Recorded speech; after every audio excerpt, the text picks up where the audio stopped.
Hi friends, welcome to homemakers home. Tape basket எப்படி போடுறதுன்னு இன்றைக்கி பார்க்கலாம். நான் ஏற்கனவே இதோட பேஸ் வீடியோ போட்டிருந்தேன். அதில் எதாவது டவுட்டுனா நீங்கள் அதை பார்த்துக்கோங்க. அந்த லிங்க் டிஸ்கிரிப்ஷனில் கொடுத்துருக்கேன். இப்போ நான் இந்த அளவுக்கு அகலம் எடுத்திருக்கேன். இந்த அளவுக்கு ரவுண்ட்ஸ் நான் போட்டிருக்கேன். உங்களுக்கு எவ்வளோ தேவையோ அவ்வளோ நீங்கள் போட்டுக்கோங்க. கலர்ஸும் உங்களோட சாய்ஸு. இதோட இப்போ சைடு போர்ஷன் எப்படி ஸ்டார்ட் பண்ணலான்னு பார்க்கலாம். இதுக்கு நான் இந்த மாதிரி அகலமான ஸ்ட்ராப் ரோல் எடுத்திருக்கேன். இது எந்த மெஷர்மெண்ட்டும் இல்லை. எப்படி மெஷர் பண்ணணுன்னா அந்த பேஸோட கார்னரில் சுற்றி வச்சு பாருங்கள். கொஞ்சம் எக்ஸ்ட்ரா உள்ள சொருக்கிறதுக்கும் விடணும்.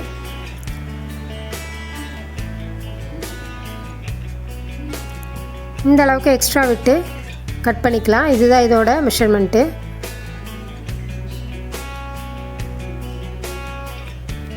இந்த அளவுக்கு 2 ஸ்ட்ராப் ரோல் எடுத்திருக்கேன். டபுளாக நீங்கள் வச்சு போட்டால் தான் நல்லா ஸ்டிஃபாக நிற்கும், ஸ்ட்ராங்காகவும் இருக்கும், ரொம்ப நாள் உழைக்கும் கூடையும். இப்போ இந்த பேஸ் இருக்குது இல்லைங்களா, இதோட நீட்டாக இருக்கிற போர்ஷனை அடியில் தெரிகிற மாதிரி வைங்க. கொஞ்சம் நீட் இல்லாமல் இருக்கிற மாதிரி தெரிஞ்சுதுன்னா அதை உள்ளே இருக்கிற மாதிரி கூடையோட உள் சைடு தெரிகிற மாதிரி வச்சுக்கோங்க. அப்போ தான் ஃபினிஷிங் நல்லாயிருக்கும். ஒயர் நீங்கள் எவ்வளோ மீட்டர்ஸ் வேணாலும் எடுத்துக்கலாம். அதாவது உங்களுக்கு போடுறதுக்கு கன்வீனியண்ட்டாக இருக்கிற அளவுக்கு எடுத்துக்கோங்க. இப்போ தான் பிகினர்ஸாக இருந்தால் நீங்கள் 1 or 2 மீட்டர்ஸ் மட்டும் எடுத்தால் போதும். ஏன்னா இழுத்து போடுறதுக்கு ரொம்ப கஷ்டமாக இருக்கும். இல்லை உங்களுக்கு ஈஸியாக இருக்குது அப்படின்னா நீங்கள் ஜாஸ்தியாக கூட எடுத்துக்கலாம். அடிக்கடி ஜாயின் பண்ண வேண்டியதில்லை. இப்போ இந்த 2 ஸ்ட்ராப் ரோலையும் பேஸோட சைடில் இருக்கிற மாதிரி வச்சு நல்லா பிடிச்சிக்கோங்க. ஒயரை பேக் சைடு தெரிகிற மாதிரி உள்ளே விடுங்க. இப்போ உள்ளே விட்டு கொஞ்சம் எக்ஸ்ட்ராவே விட்டுக்கணும். ஏன்னா அதை திருப்பி நம்ம உள்ளே சொருகணும் ஒரு 2-3 knots போட்டதுக்கப்புறம். இப்போது இந்த பெருசாக இருக்கிற ஒயரை ஒரு டைம் மேலே ஸ்ட்ராப் ரோலோடு சுற்றி பேஸுக்கும் ஸ்ட்ராப் ரோலுக்கும் அடியில் கொண்டு வந்துடுங்க. கொண்டு வந்துட்டு அதை திருப்பியும் பின்னாடி சைடு ஸ்ட்ராப் ரோலை சுற்றி திருப்பியும் பேக்கில் கொண்டு வந்துடலாம். இதான் ஃபஸ்ட்டு நாட்டு. இப்போ ரொம்ப டைட்டாகவும் இருக்கக்கூடாது, கொஞ்சம் லூஸாகவும் இருக்கக்கூடாது. ஸ்ட்ராப் ரோலு அந்த பேஸோடு ஒட்டி இருக்கிற மாதிரி கரெக்டாக வச்சு பிடிச்சிக்கோங்க. இப்போ அடுத்த நாட் பார்க்கலாம். இப்போ ஏற்கனவே போட்ட நாட்டுக்கு பக்கம் இருக்கிற ஹோலில் உள்ளே விட்டு பின்னாடி சைடு வெளியில் இழுக்கிறோம்.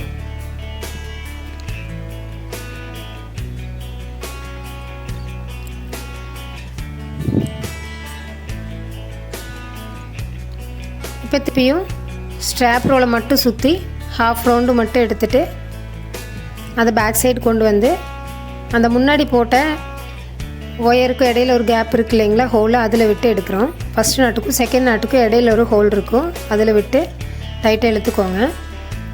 அதாவது இந்த ஸ்ட்ராப் ரோலை கரெக்டாக பொசிஷன் பண்ணி தான் நீங்கள் போடணும். இல்லைன்னா கூட ஒரே மாதிரி மேலே வராது. ஒன்று உள்ளேயும் ஒன்று வெளியிலையும் இருக்கிற மாதிரி வந்துடும். நல்லா ஸ்டிஃபாக பிடிச்சிக்கோங்க ஒரு 2 நாள் போடுற வரைக்கும். அப்புறம் அதுவே தன்னால் நின்றுடும்.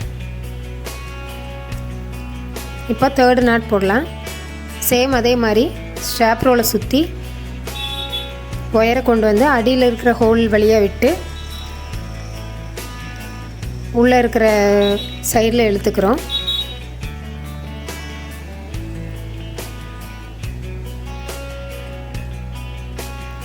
இப்போ திருப்பி ஸ்ட்ராப் ரோலை ஒரு ரவுண்டு சுற்றி முன்னாடி போட்ட நாட்டுக்கு பக்கத்தில் இருக்கிற ஹோலில் உள்ளே விட்டு வெளியில் இழுத்துக்கிறோம். கொஞ்சம் டைட்டாக போடுங்க, அப்போ தான் கூட ரொம்ப நாள் ஆனாலும் லூஸ் ஆகாமல் நல்லாயிருக்கும்.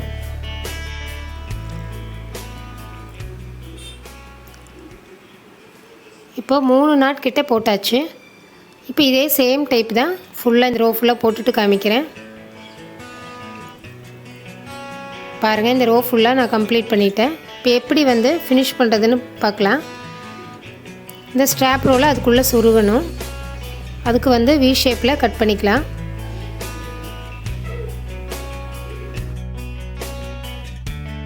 இப்போ இந்த ஸ்ட்ராப் ரோலை நல்லா உள்ளே சொருகி விட்டுறலாம். சொருகிறதுக்கு கொஞ்சம் டைட்டாக இருந்ததுன்னா ஏதாவது ஒரு சிசர் எதாவது வச்சு நீங்கள் அந்த ஒயரை கொஞ்சம் தூக்கி விட்டு அப்புறமா உள்ளே நல்லா டைட்டாக சொருகி விட்டுருங்க.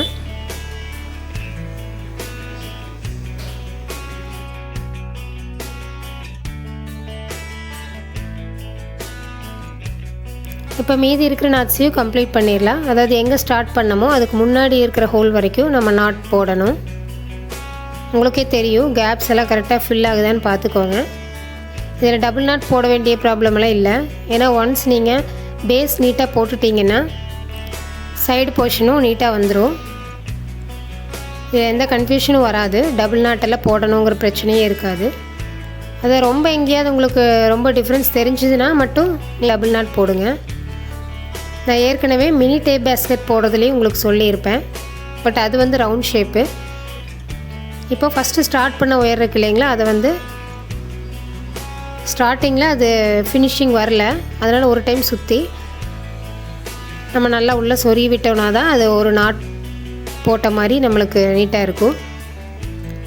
ஒயரை வந்து ஏற்கனவே நான் போட்ட வீடியோவில் சொல்லியிருக்கேன். எடுத்தோடனே ஃபுல்லாக உள்ளே சொருகி விட்டுறாதீங்க. பாதி விட்டு உள்ளே நல்லா டைட்டாக இழுத்துட்டு அதுக்கப்புறமா அந்த எக்ஸ்ட்ரா இருக்கிற ஒயரை சிசரில் கட் பண்ணணும். இப்போ செகண்ட் ரோ எப்படி ஸ்டார்ட் பண்ணுறதுன்னு பார்க்கலாம். அதே மாதிரி டபுள் ஸ்ட்ராப் ரோல் எடுத்திருக்கேன். முதல்ல இருந்த அந்த பேலன்ஸ் ஒயரையே நான் வந்து செகண்ட் ரோக்கு யூஸ் பண்ணுறேன். ஏன்னா நல்லா ஸ்டிஃபாக நிற்கும். இல்லை உங்களுக்கு அந்த ஒயர் தீர்ந்துருச்சுனாலும் நீங்கள் கட் பண்ணிவிட்டு புதுசாக வேறு ஒயர் ஜாயின் பண்ணிக்கலாம். இப்போ ஸ்டார்ட் பண்ணுறது வந்து நான் அந்த ஒயர் இருக்கிறதுங்காட்டி அதுக்கு அடுத்த நாட்லேருந்து ஸ்டார்ட் பண்ணுறேன். அப்படி இல்லைன்னா நீங்கள் எங்கேருந்து வேணாலும் ஸ்டார்ட் பண்ணலாம். பட் கார்னர்ஸில் ஸ்டார்ட் பண்ணக்கூடாது. இப்போ பாருங்கள், சேம் அதே மெத்தட் தான் யூஸ் பண்ணி நாட் போடுறேன். இப்போது வந்து ஸ்ட்ராப் ரோலை கரெக்டாக பொசிஷன் பண்ணி பிடிச்சிக்கோங்க. ரொம்ப டைட்டாக இழுத்திங்கன்னா உள்ளே போன மாதிரி ஆயிரும் ஸ்ட்ராப் ரோலு. ரொம்ப லூஸாக விட்டிங்கனாலும் கூட வெளியில் வந்த மாதிரி வந்துடும்.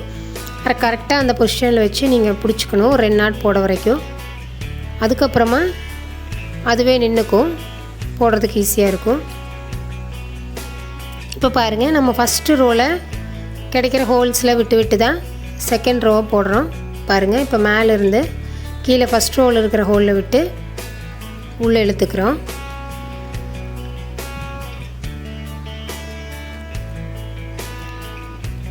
அதுக்கப்புறமா ஸ்ட்ராப் ரோவில் ஒரு ரவுண்டு சுற்றிட்டு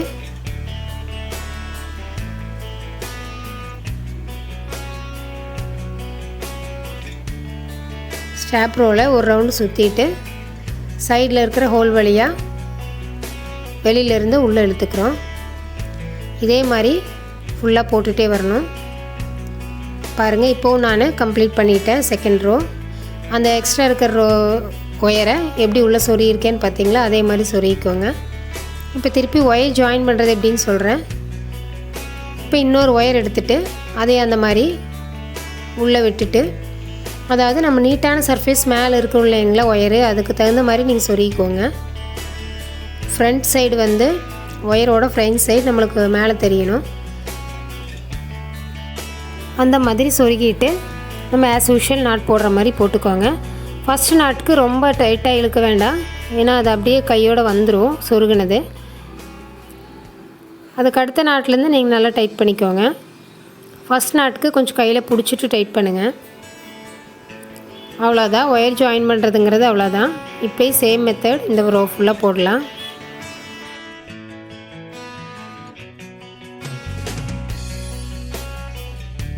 நான் ஃபுல்லாக போட்டுட்டு காமிக்கிறேன். பாருங்கள், இப்போ நான் ஒரு 3 ரோ போட்டுட்டேன். அதாவது 3ஆவது ரோவுக்கு நான் கலர் சேஞ்ச் பண்ணியிருக்கேன். சாண்டில் கலர் வர்ற மாதிரி. கலர் சேஞ்ச் பண்ணுறதும் பெருசாக ஒன்றும் இல்லைங்க, அதே மாதிரி தான் ஒயர் ஜாயின் பண்ணுறது மாதிரி. அந்த எக்ஸ்ட்ரா இருக்கிற ஸ்டார்ட் பண்ண ஒயரை உள்ளே சொருகி விட்டுக்கோங்க. சொருகி விட்டுட்டு எக்ஸ்ட்ரா இருக்கிறத நம்ம சிசரில் கட் பண்ணிக்கலாம். இப்போது அடுத்தது ஃபோர்த் ரோவுக்கு நான் 2 டைம் சாண்டில் கலர் போட போகிறேன் 2 ரோவுக்கு. அதனால் சேம் அதே எக்ஸ்ட்ரா இருக்கிற சாண்டில் கலரைவே 4th ரோவுக்கு நான் யூஸ் பண்ணுறேன். அதே மாதிரி ஸ்ட்ராப் ரோவில் வச்சு எப்படி மெஷர் பண்ணுறதுன்னு இன்னொரு தடவை காமிக்கிறேன் உங்களுக்கு. பாருங்கள், இந்த மாதிரி ஸ்ட்ராப் ரோல் எடுத்துகிட்டு சுற்றி வச்சு சொருகிறதுக்கு கொஞ்சம் எக்ஸ்ட்ரா விட்டு நம்ம கட் பண்ணிக்கிறோம். அதே மாதிரி டபுள் ஸ்ட்ராப் ரோல் அதே மாதிரி எடுத்துக்கிறோம். இந்த ஸ்ட்ராப் ரோல் வந்து உங்களுக்கு ஏற்கனவே சொல்லியிருக்கேன், இந்த அகலமான ஸ்ட்ராப் ரோல் தான் வேணும்னு இல்லை, இதை விட அகலமாகவும் உங்களுக்கு மார்க்கெட்டில் கிடைக்கிது. எது கிடைக்குதோ அதை நீங்கள் யூஸ் பண்ணலாம். அதுக்கு தகுந்த மாதிரி அந்த வியூ மட்டும் எல்லாமே மெத்தட் எல்லாமே சேம் தான். நாட் மட்டும்தான் உங்களுக்கு இதில் போட்டால் ஒரு மாதிரி நாட் இருக்கும், அகலமான ஸ்ட்ராப் ரோலில் போட்டால் அது ஒரு மாதிரி நாட் தெரியும் உங்களுக்கு டிசைனு, அவ்வளோதான். மற்றபடி மெத்தட்லாம் சேம் தான். எந்த ஸ்ட்ராப் ரோல் வேணாலும் யூஸ் பண்ணலாம். இப்போ சேம் நான் ஃபஸ்ட் ஸ்ட்ரோக் சொன்ன மாதிரியே தான் ஸ்டார்ட் பண்ணுறதும், அதே மாதிரி நீங்கள் போட்டுகிட்டே வாங்க.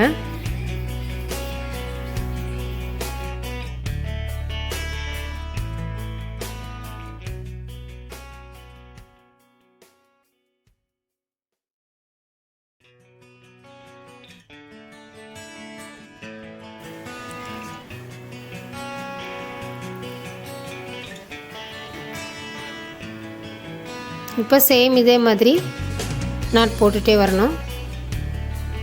இப்போ இந்த சாண்டில் செலக்ட் பண்ணுறதெல்லாம் வந்து உங்களோட விஷயம் தான். எப்படி நீங்கள் டிசைன் போடுறீங்களோ அதுக்கு தகுந்த மாதிரி ஃபுல்லாக போட்டுட்டு காமிக்கிறேன். இப்போ பாருங்கள், நான் முக்கால்வாசி நான் எப்படி போட்டிருக்கேன்னா 2 ரெட்டு 2 சாண்டில், அதுக்கப்புறம் ஒரு 6-7 ரோ பக்கம் ரெட்டு போட்டிருக்கேன், திருப்பி 2 ரோ சாண்டில் போட்டிருக்கேன். இப்போ மேலே திருப்பி 2 ரெட் ரோ போட போகிறேன். இது வந்து ஒரு நார்மல் டிசைனு. இப்போ மறுபடியும் ஸ்ட்ராப் ரோலை மெஷர் பண்ணிக்கலாம்.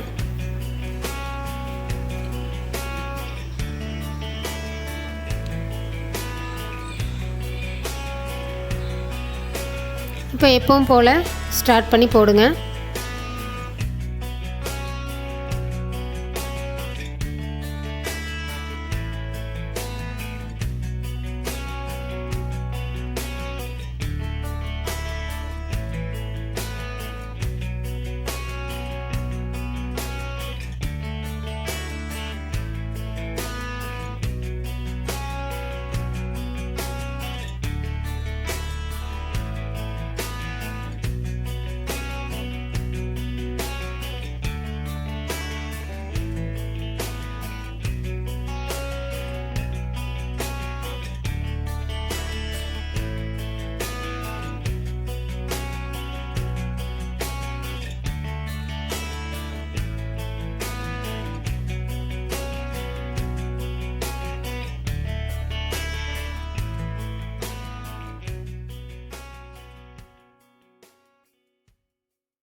இப்போ நான் ஏற்கனவே ஒரு வீடியோவில் சொல்லியிருக்கேன். அதாவது நான் இந்த மாதிரி கூட போடும்போது நீங்கள் மெட்டீரியல்ஸ் எல்லாம் எடுத்து வச்சுட்டு என் கூடவே போடுங்க. அப்போ தான் உங்களுக்கு டவுட்ஸ் எல்லாம் கிளியர் ஆகும், போடுறதுக்கு ஈஸியாக இருக்கும். அதே சமயம் கொஞ்சம் உங்களுக்கு புரிஞ்சிருச்சு அப்படின்னா, இந்த வீடியோ பார்க்குறதுக்கு ரொம்ப போராக இருக்குன்னா மேலே இருக்கிற 3 டாட்ஸை கிளிக் பண்ணிங்கன்னா ப்ளேபேக் ஸ்பீடுன்னு வரும். அதில் வந்து ஸ்பீடை வந்து நீங்கள் ஜாஸ்தி வச்சு கூட பார்த்துக்கலாம். பட் நீங்கள் இந்த வீடியோ மட்டும் ஸ்கிப் பண்ணாமல் பாருங்கள். அப்போ தான் உங்களுக்கு டவுட்ஸ் எல்லாம் கிளியர் ஆகும், நல்லா போட முடியும். ஸ்கிப் பண்ணிங்கன்னா நான் சொல்கிற பாயிண்ட்ஸ் உங்களுக்கு புரியாது. இப்போ ஃபுல்லாக போட்டுட்டு பார்க்கலாம். ஃபஸ்ட்டு ஸ்டார்ட் பண்ண ஒயரை நான் ஏற்கனவே சொன்ன மாதிரி உள்ளே விட்டு ஃபினிஷ் பண்ணிக்கோங்க.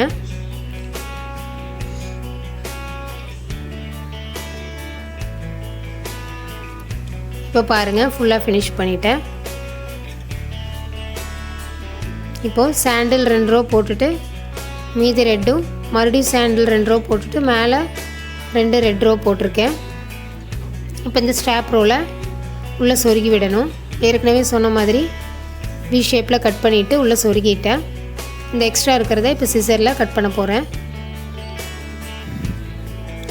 ஒயர் எப்படி சொருகிறோமோ அதே மாதிரி தான் ஸ்ட்ராப் ரோலும். எடுத்தோன்னு உள்ளே ஃபுல்லாக சொருகாதீங்க. ஃபஸ்ட்டு பாதி சொருகி உள்ளே நல்லா டைட்டாக இழுத்துட்டு அதுக்கப்புறமா கட் பண்ணுங்கள். ரொம்பவும் இழுத்துற வேண்டாம், அந்த ஷேப் மாறாமல் கரெக்டாக வச்சு இழுத்துக்கோங்க. இப்போ பாருங்கள் எவ்வளோ ஃபினிஷ் நீட்டாக வந்திருக்குன்ட்டு. எந்த மிஸ்டேக்ஸும் இதில் வராது. பேஸ் வந்து நீட்டான சர்ஃபேஸ் நான் அடியில் தெரிகிற மாதிரி வச்சுருக்கேன். கொஞ்சம் தூக்கிட்டு இருந்தது உள்ளே இருக்கிற மாதிரி வச்சுருக்கேன். பாருங்கள், உள்ளேயும் எக்ஸ்ட்ராஸ் எல்லாம் கட் பண்ணங்காட்டி எவ்வளோ நீட்டாக இருக்குன்ட்டு.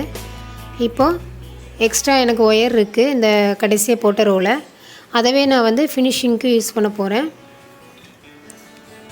இப்போ கூடையோட ஃபினிஷிங் மெத்தட் எப்படின்னு பார்க்கலாம். இந்த கேப்ஸ் எல்லாம் தெரியுது இல்லைங்களா? நான் ஏற்கனவே ஒரு ரவுண்ட் பேஸ்கெட்டில் வேறு ஒரு ஃபினிஷிங் மெத்தட் சொல்லி தந்தேன். இது வந்து இன்னும் சூப்பராக இருக்கும். இது எப்படி போடலான்னு பார்க்கலாம் வாங்க. இப்போ எங்கே ஃபினிஷ் பண்ணமோ அங்கேருந்து ஒரு 5 டாட்ஸ் தள்ளி நாம் அந்த உள்ளே இருக்கிற ஒயரை அப்படியே வெளியில் கொண்டு வந்து போடணும். பாருங்கள், உள்ளே இருக்குது இல்லைங்களா, அந்த ஒயரை அப்படியே வெளியில் கொண்டு வந்து அந்த 5th டாட்டில் நான் மறுபடியும் உள்ளே விட போகிறேன். இதுவும் ஈஸி தான், நல்லா பார்த்துக்கோங்க. விட்டுட்டு அப்படியே நம்ம டைட்டாக இழுக்கணும். மேலே இருக்கிற ஃப்ரண்ட் சர்ஃபேஸ் வந்து முன்னாடி தெரிகிற மாதிரி ஒயரை பொசிஷன் பண்ணுங்கள். எப்போவுமே ஒயர் வந்து ஃப்ரண்ட் சைடு தான் நம்மளுக்கு மேலே தெரிகிற மாதிரி இருக்கணும், பேக் சைடு உள்ளே வர மாதிரி இருக்கணும், நம்மளுக்கு தெரியும். இப்போது எங்கே நம்ம ஃபஸ்ட்டு ஸ்டார்ட் பண்ணமோ அதுக்கு அடுத்த ஹோலில் மறுபடியும் உள்ளே விடணும். உள்ளே விட்டு வெளியில் இழுத்துக்கோங்க. இது கொஞ்சம் டைட்டாகவே போடுங்க, இல்லைன்னா தூக்கிட்டு வந்ததுன்னா நல்லா இருக்காது. இப்போது நல்லா டைட்டாக எடுத்துட்டு அடுத்தது எங்கே நம்ம முதல்ல உள்ளே விட்டோமோ அதுக்கு அடுத்த நாட்டில் திருப்பி உள்ளே விட போகிறோம்.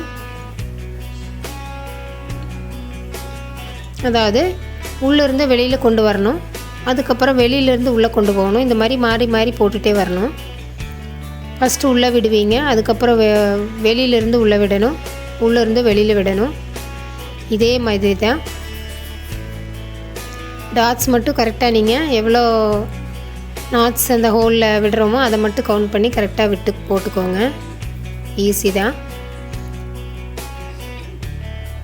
இந்த வீடியோ பிடிச்சிருந்ததுன்னா உங்கள் ஃப்ரெண்ட்ஸ்க்கும் ஷேர் பண்ணுங்கள்.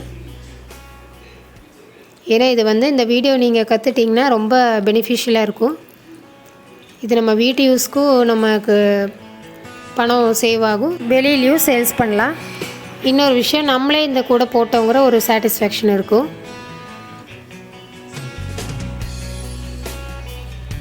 இப்போ பாருங்கள், இந்த பேக் சைடு இருக்கிற சர்ஃபேஸை நம்ம அப்படியே தூக்கி வெளியிலேருந்து உள்ளே விடுறோம். உள்ளே விட்டு வெளியே இழுக்கும்போது ஃப்ரண்ட் சர்ஃபேஸ் வெளியே மேலே தெரிகிற மாதிரி வந்துடும். இப்போ திருப்பியும் வந்து ஃப்ரண்ட் சர்ஃபேஸை மேலே தெரிகிற மாதிரி வச்சு பின்னாடி இருந்து திருப்பியும் மடித்து உள்ளே விடுறோம். இதே மாதிரி அடுத்தடுத்த டாட்ஸில் போட்டுகிட்டே வாங்க. இப்போ நான் பாதி போட்டுட்டேன். இப்போ வந்து ஒயர் தீந்துருச்சு. அந்த தீந்த ஒயரை இதுக்குள்ளே நான் நல்லா டைட்டாக சொருகி விட்டுட்டேன். இப்போ அடுத்த ஒயரை எப்படி ஜாயின் பண்ணுறதுன்னு பார்க்கலாம். இப்போ மேலே இருக்கிறத கொஞ்சம் ஜாயின் பண்ணுறது கஷ்டமாக இருந்ததுன்னா அந்த ரோலை கீழே இருக்கிற அடுத்த ரோலை ஜாயின் பண்ணுங்கள். ஏன்னா மேலே வந்து நிறையா நம்ம சுற்றி சுற்றி போட்டிருக்கிறங்காட்டி டைட்டாக இருக்காது, லூஸாக தான் இருக்கும். அதனால் கீழே இருக்கிற ரோலை நல்லா டைட்டாக ஜாயின் பண்ணிக்கோங்க. இப்போ எங்கே முடித்தோமோ அடுத்த நாட்டில் இருந்து ஸ்டார்ட் பண்ணிக்கிறோம். அதாவது பேக் சைடு இருந்து உள்ளே விட்டு வெளியில் இழுத்துக்கிறோம். இப்போ சேம் அதே மாதிரி முதல்ல போட்ட மாதிரியே தான் அடுத்த 5 knots கவுண்ட் பண்ணி இப்போ வெளியிலேருந்து ஒயர் எடுத்து உள்ளேருந்து வெளியில் விடணும். பாருங்கள், அடுத்த 5 knotsல நான் உள்ளேருந்து வெளியில் விட போகிறேன். இப்போ திருப்பியும் அதே மாதிரி வெளியில் இருக்கிற ஒயரை உள்ளே கொண்டு போய் பக்கத்தில் ஹோலில் வெளியில் விட போகிறோம். இதே மாதிரி நான் ஃபுல்லாக ஃபினிஷ் பண்ணிட்டு காமிக்கிறேன். பாருங்கள், இப்போ எவ்வளோ நீட்டாக அழகாக வந்திருக்குன்னு. கூட ஃபுல் ஃபினிஷிங் ஆகிடுச்சு. மேலே இந்த ஃபினிஷிங் மெத்தட் வந்து டிஃப்ரெண்ட்டாக இருக்குது பாருங்கள். நல்லா சாஃப்டாகவும் இருக்கும், கைக்கு எதுவும் அழுந்தாது. இந்த மாதிரி நீங்களும் ட்ரை பண்ணுங்கள். இப்போ இதுக்கு நான் வந்து டாட்ஸ் ஹேண்டில் யூஸ் பண்ணி ஹேண்டில் போட்டிருக்கேன். இந்த ஹேண்டில் வீடியோவும் உங்களுக்கு டிஸ்கிரிப்ஷனில் கொடுத்துருக்கேன். அதையும் நீங்கள் பார்த்து ஹேண்டிலும் போட்டு ஃபினிஷ் பண்ணிடுங்க. கண்டிப்பாக இந்த வீடியோ உங்களுக்கு பிடிச்சிருக்கும் ஃப்ரெண்ட்ஸ். இந்த சேனலை சப்ஸ்கிரைப் பண்ணுங்கள், மறக்காமல் பெல் பட்டனை கிளிக் பண்ணுங்கள். அப்போ தான் நான் ஃபர்தராக போடுற வீடியோஸை நீங்கள் பார்க்க முடியும். உங்கள் ஃப்ரெண்ட்ஸ்க்கும் ஷேர் பண்ணுங்கள். தேங்க்யூ ஃபார் வாட்சிங் ஃப்ரெண்ட்ஸ்.